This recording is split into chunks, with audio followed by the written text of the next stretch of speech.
Good morning, guys. Tony Maritato here. So in this video, I want to read a question that came in on the Facebook group, Total Knee Replacement Support Group for Kind People. Jean asked, I realize everybody heals differently, but I'm curious, when did you stop using any type of walking aid after your single total knee replacement? Jean, I think that's a great question. I've got a couple videos on the channel already, but let me answer it now. I can tell you that, yes, everybody is completely different. There are patients that are getting knee replacements in their 40s. There are patients that are getting knee replacements in their 70s. There are patients who are super active before the knee replacement, not so active beforehand. But I'll tell you the best kind of general rule of thumb. In my clinic, most of my patients will arrive on a standard walker. That's the walker that has the wheels in the front. They'll use that for about 3 to 5 days. Typically, if they're feeling okay, if they're not feeling nauseous, if they're not getting lightheaded or uncomfortable from the medication, they'll progress at about day 5 or 6 to a straight cane. They might use a straight cane for another 3 to 4 days. By day number 10 to day number 14, they're walking independently.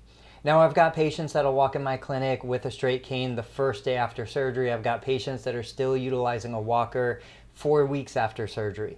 I would tell you there's absolutely no right or wrong. You want to use the walker as long as you feel like you need the stability. If you're leaning on a cane, you probably should be using a walker, because the cane is really designed just to touch the ground to improve your balance, to give you a third point of contact. A cane is not intended to lean on or manage your body weight. So I know most patients want to get off the assisted device as quick as possible. Of course, the other component here is climate.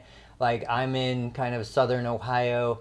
Right now, there's still a little bit of snow on the ground, so I'm encouraging my patients to use a walker longer than they normally would. If it was the middle of spring, beautiful weather, I'd progress them to a cane or independent walking. I also explain to my patients that it's best to keep the walker by the bed for those trips to the bathroom in the middle of the night. Using the walker early in the morning when you're the most stiff, or later in the evening when you're the most fatigued, great time to do it. But if you want to progress to the cane or no assisted device, you would do that kind of in the sweet spot of the day. So like 10 a.m. to 2 p.m., you're the most energetic, you're feeling the best, you have the most range of motion.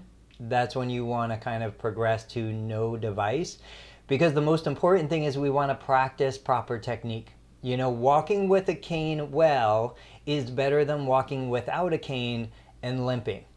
So obviously this is all stuff for a physical therapist to go over, but I just wanted to answer your question because I thought it was a great question. And anybody else who's watching this, if you come up with questions, if you're part of the group, put them in the Facebook group. I'm happy to answer them.